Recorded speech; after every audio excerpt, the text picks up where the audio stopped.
contra uma organização criminosa de tráfico internacional de drogas, suspeita de movimentar mais de 5 bilhões de reais.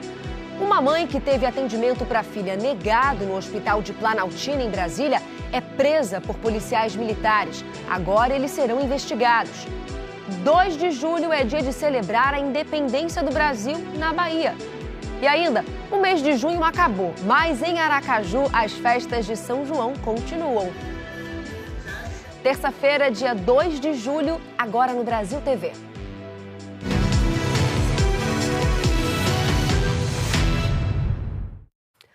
A Polícia Federal fez uma operação em Minas Gerais e em outros 6 estados do país contra uma organização criminosa que atua no tráfico internacional de drogas. As investigações apontam movimentação financeira ilícita de mais de 5 bilhões de reais. Os mandados foram expedidos em Belo Horizonte. 280 policiais saíram de casa para cumprir 9 mandados de prisão preventiva e 80 de busca e apreensão, além de outras medidas cautelares como sequestro de bens e bloqueio de contas. A Operação Terra Fértil foi deflagrada pela Polícia Federal nos estados de Minas Gerais, Paraná, São Paulo, Rio de Janeiro, Santa Catarina, Bahia e Goiás. O objetivo é desarticular uma organização criminosa especializada no tráfico internacional de drogas. As investigações revelaram um esquema muito complexo montado pelo grupo criminoso. Segundo a PF, várias pessoas interconectadas. Um narcotraficante internacional e pessoas e empresas associadas a ele faziam parte, segundo a Polícia Federal, de uma rede que cometia vários crimes, entre eles o tráfico internacional de drogas. Esse homem já teria sido investigado em outras ocasiões pela PF e há suspeitas de que o investigado enviava cocaína para as Américas do Sul e Central para violentos cartéis mexicanos. Durante as investigações foi constatado que os envolvidos criavam empresas de fachada e com essas empresas adquiriam imóveis e veículos de luxo, movimentando uma grande quantia de dinheiro incompatível com o capital social. Os sócios das empresas geralmente não tinham vínculos empregatícios há anos. Alguns até receberam auxílio emergencial. Em Uberlândia, 7 mandados de busca e apreensão e 4 de prisão foram cumpridos. A Polícia Federal informou que dezenas de veículos e até um avião que estava em São Paulo foram apreendidos. Nós não conseguimos contato com a defesa de Ronaldo Rolland. Policiais civis de Minas fizeram uma operação no Rio de Janeiro para apreender materiais que devem ajudar numa investigação de denúncias de golpes de criminosos praticados contra comerciantes em Belo Horizonte. A Raquel Freitas acompanhou a divulgação dos detalhes desse caso e conta pra gente. Esse caso começou a ser apurado depois que comerciantes do tradicional bairro de Santa Teresa, aqui em Belo Horizonte, procuraram a Polícia Civil. Em abril deste ano, um homem foi morto a tiros em uma das principais ruas do bairro. E depois disso, os comerciantes passaram a receber ligações com ameaças. Nesses telefonemas, o homem dizia que iria metralhar os comércios, matar os empresários e pedir dinheiro para tirar da cadeia o criminoso envolvido nesse homicídio. Logo que os investigadores começaram as apurações, descobriram que se tratava de um golpe que usava o nome de uma organização criminosa. Na semana passada, uma operação foi montada e os policiais foram até São João do Meriti, no Rio de Janeiro, para cumprir mandados de busca e apreensão. Lá foram localizados celulares, documentos e vários cartões de contas bancárias. Todas essas contas foram abertas em nome do suspeito para a aplicação do golpe. Esse suspeito confessou o crime e, segundo a Polícia Civil, ele já era investigado por outros crimes de estelionato Brasil afora. Segundo a Polícia Civil, ele deve ser indiciado pelos crimes de extorsão, estelionato e associação criminosa. Outras 2 pessoas suspeitas de participação nesse golpe foram identificadas e uma delas, inclusive, já está presa no estado do Rio de Janeiro por outra ocorrência. A polícia agora quer saber qual é a participação delas nesse esquema. Até o momento, 5 boletins de ocorrência foram registrados, mas a polícia acredita que o número de vítimas possa ser ainda maior. O prejuízo total aos comerciantes ainda está sendo apurado. Raquel Freitas, para o Brasil TV. Agora, olha essa história, gente. Uma mulher foi presa, algemada, na porta do Hospital de Planaltina, em Brasília, na noite de sexta-feira. A prisão foi porque ela cobrava atendimento para a filha. A mãe foi levada para a delegacia e os 2 filhos que estavam com ela ficaram sozinhos no hospital. A delegacia de polícia fica a 250 metros do Hospital Regional de Planaltina. Mas a polícia decidiu levar a Tamires algemada e no porta-malas da viatura. Só porque ela quer atendimento para a filha dela, está prendendo ela. A Tamires é essa daqui, tem pouco mais de 1,5 metro de altura. Ela não estava armada, mas no braço ainda tem algumas marcas do episódio que passou na última sexta-feira. Ela chegou ao Hospital Regional de Planaltina no fim da tarde, procurando atendimento para a filha de 13 anos que tinha febre alta e mal-estar. Sem atendimento e vendo a filha piorar, disse que chamou a polícia. Ela estava amarelo, com 38 de febre, com o rosto todo empolado, toda vermelha e se coçando muito. Aí não tinha médico. Aí eu falei, não, vou esperar mudar o plantão. Só que não tinha. Eles anunciou lá que não ia ter pediatra. Eu liguei no 190 com a intenção, da polícia me ajudar. Tamires diz que ficou frustrada e se alterou ao descobrir que não haveria médico para atender a filha e que a polícia nada poderia fazer. Nisso, o hospital virou uma tumulta. Fui no policial e falei para ele, pelo amor de Deus, olha minha filha como é que tá. Ele virou para mim e falou bem assim, eu sou policial e estou aqui porque se você quebrar o hospital, você vai ser presa. No boletim de ocorrência consta a versão do agente responsável por atender o caso. Ele diz que Tamires chamou os policiais de folgados e depois os xingou. Foi o suficiente para ela ser surpreendida momentos depois com a abordagem policial. Não vi o policial, ele já chegou por detrás, me enforcando, Ele me enforcou, coisou assim minha perna, que eu fiquei tonta, caí assim, aí ele me puxou pelo braço, me deixando hematoma. A polícia levou Tamires para a delegacia algemada e no porta-malas da viatura, deixando no hospital a filha dela, de 13 anos, e o bebê, de 1 ano e 5 meses. Na delegacia e sem os filhos, ela ficou algemada, aguardando ser atendida. Disse que dependeu da ajuda de uma desconhecida que levou as crianças até a delegacia. E a algema só foi solta para que o bebê pudesse ser amamentado. Tamires só deixou a 16ª DP depois de ter assinado um termo circunstanciado que a acusava do delito de desacato. Mas foi só 2 dias depois que a Delegacia da Mulher incluiu no boletim de ocorrência as marcas da violência que ela sofreu. Ontem, a nossa equipe passou no Hospital de Planaltina para verificar a situação e encontrou esse aviso, complicado de entender. Uma tentativa de orientar o paciente a buscar atendimento em outros locais. O relato no guichê é que falta pediatra há alguns dias, no turno das 7 da noite às 7 da manhã. Não tem pediatria. 2 dias seguidos e não atendi ela. E a gente fica sem saber o que fazer, É complicado, É angústia, é tristeza, porque querendo ou não, a gente sofre junto por ver os nossos filhos doentes e sem ter atendimento. A Secretaria de Saúde de Brasília disse que a filha de Tamires foi atendida e considerada em situação laranja, que não era gravíssimo.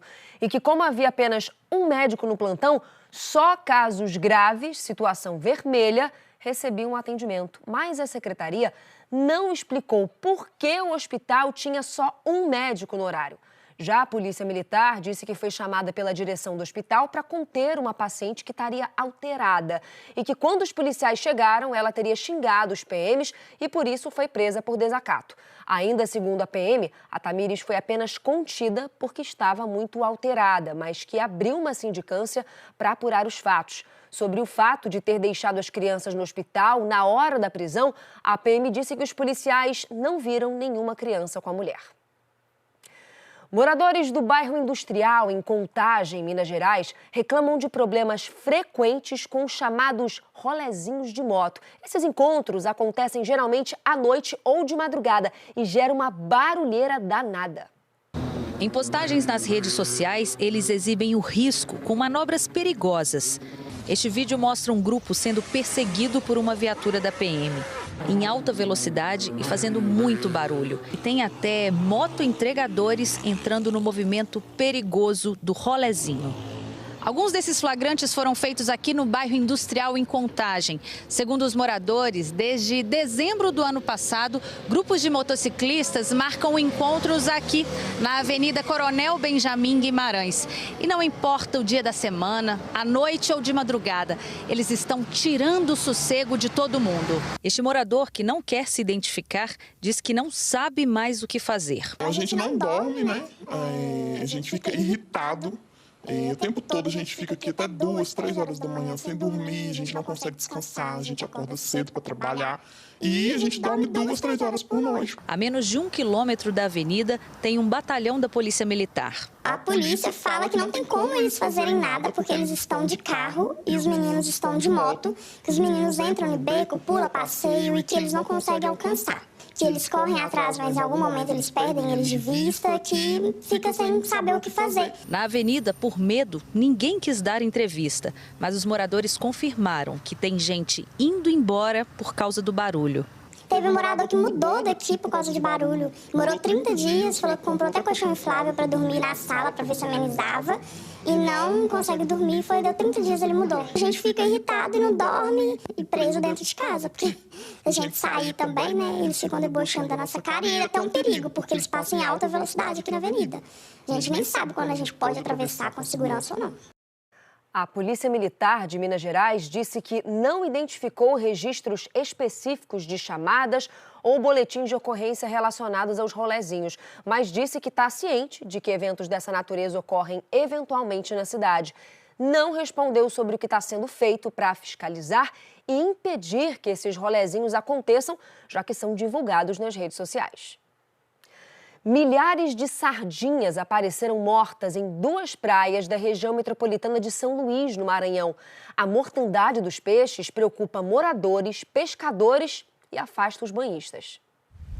As sardinhas mortas apareceram encalhadas nas praias em São José de Ribamar e também no Cais do Porto, em Raposa, na região metropolitana de São Luís.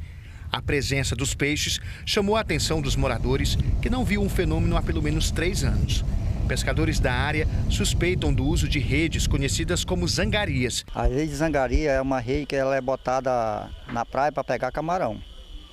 Esse é o sistema da pescaria, é uma rede com a malha 18, uma rede mais baixa, que na época da sardinha, se a pessoa não evitar de pescar, eles vão matar a sardinha. A praia do Araçagi ficou tomada pelo cardume morto que atraiu urubus. Equipes foram acionadas para fazerem a limpeza aqui das praias, mas a maré continua trazendo as sardinhas mortas para a faixa de areia. Além de toda essa situação, o incômodo maior também passa a preocupar quem mora na região, o mau cheiro. Pegou de surpresa quem veio curtir a praia na folga. Eu até achei estranho, né? Porque eu já vim aqui algumas vezes e não tinha sentido assim, esse cheiro tão forte, assim. Tá um pouco incomodando, sim. Incomodou bastante, porque geralmente a gente vem aqui e não tem esse odor tão forte. Outra explicação sobre a mortandade das sardinhas é observada por meio de um estudo de impacto no meio ambiente feito pela Universidade Federal do Maranhão. Segundo os pesquisadores, a interferência das mudanças climáticas e a poluição também podem ter relação com as mortes. Fizemos também no final do ano passado, aqui na Universidade Federal do Maranhão, um grande seminário envolvendo pesquisadores de várias áreas. E nesse seminário, muitas pesquisas vão apontando para a gente elementos muito sérios com relação aos índices de poluição do ar. E não só de poluição do ar, das águas, do solo aqui na nossa ilha. A Secretaria de Meio Ambiente do Maranhão disse que intensificou a fiscalização nos locais onde os peixes foram encontrados para identificar os fatores que possam ter causado a mortandade, assim como identificar os possíveis culpados para a aplicação de sanções administrativas cabíveis. Hoje a Bahia faz uma grande festa para comemorar 201 anos da independência. É isso mesmo, em 2 de julho de 1823, quase um ano depois do Grito do Ipiranga, o povo brasileiro venceu a batalha contra o exército português que ainda estava na Bahia. O 2 de julho é a data cívica mais importante da Bahia. Uma tradição que completou este ano 201 anos. O hasteamento das bandeiras do Brasil, da Bahia e de Salvador abriu as comemorações. Milhares de pessoas participaram da caminhada cívica que partiu do bairro da Lapinha rumo ao centro histórico de Salvador. O cortejo relembra a entrada triunfal das tropas baianas na cidade em 2 de julho de 1823, depois de expulsar definitivamente os portugueses na Guerra pela Independência. As fanfarras ditam o ritmo da festa.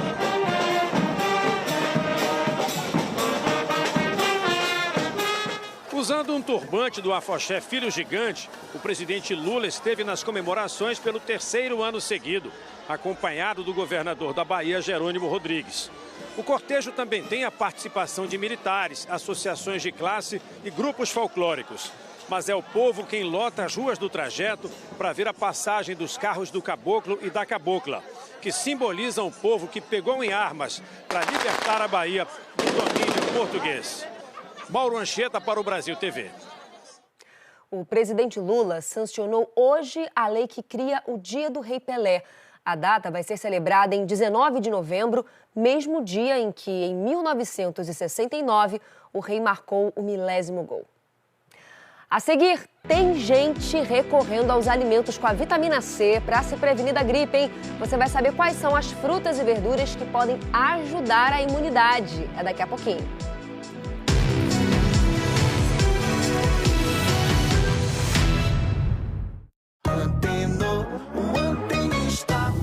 Bom dia, eu sou Antenor, o antenista. A Globo me convidou para dar uma notícia extraordinária. Você precisa trocar sua antena parabólica. Aquela grandona e furadinha por essa aqui, menor e mais moderna. Eu sou especialista em antena e com 5G chegando, você tem que trocar agora. Ligue grátis para esse número ou acesse o site. Troca de antena não tem problema. Uma campanha da TV Globo. Onde a arte encontra a história. A Casa Roberto Marinho abre as portas para uma exposição. Rio, desejo de uma cidade. Cada pintura e fotografia é uma viagem no tempo e um convite para caminhar entre as belezas dessa cidade que respira arte. Até 21 de julho, na Casa Roberto Marinho, a Casa da Arte Brasileira.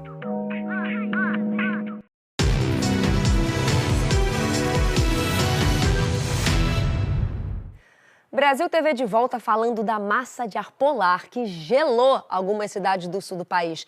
Em Urupema, na Serra Catarinense, teve geada de novo. É o 4º dia com registro de temperatura negativa. Mais uma manhã congelada na Serra Catarinense. Campos cobertos com geada e aqui na região central de Urupema, na praça, os termômetros estão marcando nesse momento menos 2,9 graus. Mas fez ainda mais frio durante a madrugada. Por volta das 5 horas da manhã, os termômetros estavam marcando 4 graus negativos. Olha, tá bem menos frio do que nos últimos dias, menos frio que ontem e domingo, quando a mínima aqui foi registrada em Urupema, no Morro das Antenas, menos 7,2 graus, mas os ventos deixam a sensação térmica aqui bem congelante. Pelo menos 12 cidades catarinenses começaram o dia com temperaturas abaixo de zero. A mínima foi registrada na cidade de Bom Jardim da Serra, menos 5 graus. E aqui em Urupema teve formação de geada agora pela manhã. Os campos amanheceram cobertos de branco. Hoje o movimento aqui na cidade é mais tranquilo. Muitos turistas que vieram até a Serra curtir os dias típicos de inverno já voltaram para casa. Mas a procura lotou hotéis e pousadas da região nos últimos dias. Hoje deve ser a despedida desse frio mais intenso aqui na região. A previsão é que as temperaturas comecem a aumentar a partir de amanhã. Voltamos ao estúdio. Garanhuns, no agreste de Pernambuco, é conhecida como a Suíça pernambucana, por conta das baixas temperaturas, que ficam em torno ali de 15 graus nessa época do ano. O frio já mexe com a cidade. As cafeterias e soparias registram um bom movimento. É inverno e em Garanhuns essa estação torna a cidade ainda mais charmosa. Até em dias comuns o clima parece de fim de semana, com amigos, casais e pessoas aproveitando para sair, tomar café, chocolate quente ou comer algo que ajude a aquecer o corpo. Nessa chocolateria há uma variedade de produtos, como chocolate quente, croissant e uma grande seleção de cafés. Eu adoro esse clima frio de Garanhuns, de sair, tomar um café, um chocolate quente, de ver os turistas aí na cidade. Eu acho muito bacana, eu acho que é a época mais gostosa do ano. É muito bom ver como a gastronomia aqui na cidade de Garanhuns, ela vem crescendo. Isso é um ponto muito importante para as pessoas e os turistas que vêm até a cidade. E agora, com as temperaturas mais baixas, os donos de bares e restaurantes vêm sentindo o aquecimento nas vendas. Essa chocolateria, por exemplo, que fica na Avenida Rui Barbosa, vem sentindo isso também. E por aqui o campeão de vendas, o chocolate quente com chantilly e esse croissant, que leva chocolate derretido, morango e uma massa com receita bem especial. O movimento, na verdade, ele surpreendeu desde a meados de junho. A gente até parece que está vivendo um festival de inverno antecipado. O movimento está muito bom, graças a Deus. E os preparativos para o maior evento da cidade também estão sendo feitos. A gente está preparando muita surpresa, na verdade. Muito chocolate diferente, chocolate quente de qualidade e um atendimento especial para quem vem na nossa loja aqui. É só a gente andar pela cidade que a gente vai vendo, nos restaurantes, principalmente nas cafeterias, o movimento que vem crescendo. Nessa aqui, por exemplo, tem sopa, que tem saído muito. São 4 tipos. A minha agora vai ser do sabor de carne. Aqui a gente nota que tem vários legumes, macarrão, e é uma ótima alternativa para se aquecer nesse friozinho. E chegou essa época do inverno, a gente faz isso. Chama a irmã, tô aqui com uma minha irmã, tomar um cafezinho, um chocolate quente para poder aproveitar o clima e também conversar bastante. Tempo frio que aquece as vendas. Esse período sempre aquece mais as vendas, É inversamente proporcional. À medida que a temperatura cai, as vendas aumentam, o movimento aumenta, o consumo de alimentos e bebidas quentes aumenta. Chocolate quente, sopa, cafés, é muito mais propício, Nessa outra mesa, café especial para aquecer. O Alan já está preparado e bem agasalhado, aproveitando a época do ano que ele mais gosta. Eu acho que o que mais combina com Garanhuns em si é o café, é o chocolate quente. São essas coisas que animam a gente e deixam a gente mais com vontade ainda de associar o frio com o calor, que é o cafezinho. E é gostoso, né, gente? Mas, esse período de frio também favorece a proliferação e contaminação do vírus da gripe. E complicações podem levar, inclusive, a doenças mais graves, como a pneumonia. A boa notícia é que não é difícil reforçar a imunidade e prevenir tanto a gripe quanto outras doenças. Sempre que faz feira, seu Almir leva para casa frutas e verduras. Ele não quer ser surpreendido com gripes nem resfriados. Trabalha à noite, chega em casa de madrugada, tem que estar bem protegido mesmo. As frutas capazes de deixar nossa imunidade em dia são aquelas que têm um alto nível de vitamina C e que podem prevenir também vários tipos de doença. O Iara é nutricionista e falou como esse nutriente atua no nosso corpo. Ela tem uma capacidade antioxidante e ajuda bastante no sistema imunológico.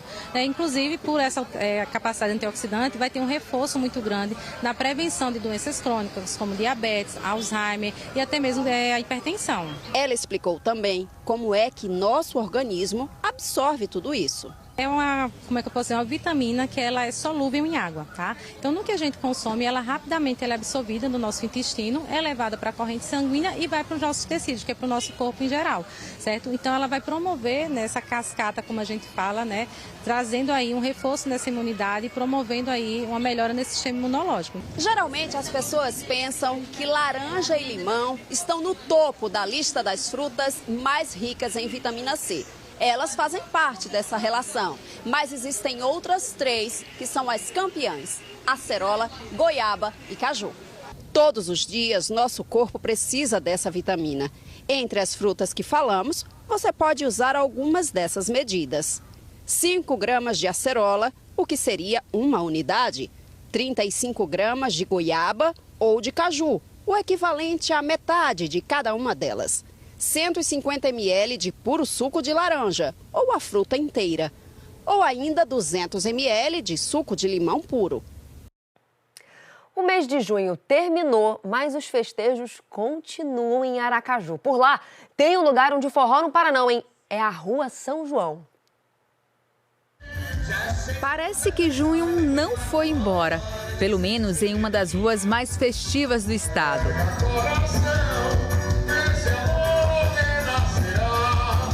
E se tem arrastapé, tem gente que bate ponto. Maria vem com um grupo de amigas. No começo é assim, sem par. Balançar o esqueleto, que eu gosto, tá faltando parceiro.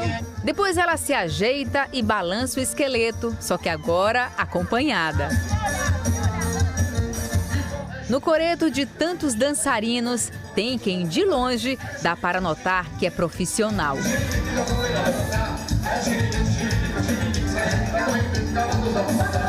A gente dança por amor, a música e a dança. Em Rio de Janeiro, lá é dança de salão. Então aquele charme, é mais aquele... Aí eu coloquei a dança de salão no forró. Aí ficou aquele conjuntinho gostoso. E mesmo quem não curte tanto assim, vem para acompanhar e depois se entrega ao ritmo nordestino. Eu puxo ele para dançar, que eu gosto. Tá vendo o senhor que não venha, viu? A banda Grilo do Forró abriu a noite de muito arrastapé na Rua São João, na zona norte de Aracaju.